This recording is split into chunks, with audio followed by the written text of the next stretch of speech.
I designed some fabrics so that you can make your own moth pillows. You can either make them reasonably sized or huge. For this pillow, I'm using a thick, durable upholstery velvet with great detail. Let's start by ironing the back of the fabric to remove wrinkles. I use low heat and high steam. Ironing the front can damage the nap of the velvet. Now I'll start making my cut line. I don't include a cut line on the fabric, so you can either make a shaped pillow or a rectangular pillow. I'm measuring 2.5 inches out and making marks. As an aside, I am using a Sharpie so that you can see my lines, but I definitely recommend using something more forgiving for your own pillow. Then you can cut them out. It's a good idea to cut off any excess where the two sides don't line up perfectly. Place the top and bottom pieces together with the printed sides facing in. Then start pinning the two sides together. Be sure to leave a section open so that you can turn it inside out and fill later. It should be about the width of your hand.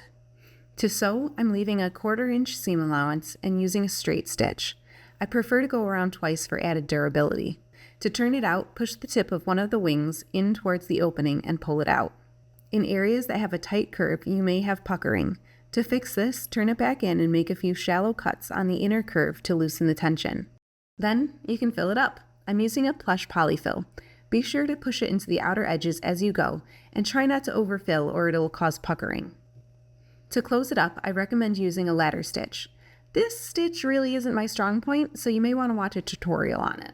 This was the Luna Moth pillow in the smaller size. Follow the links in the description to see the other fabric options I have available and for ordering instructions.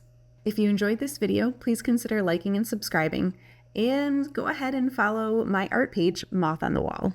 Thank you!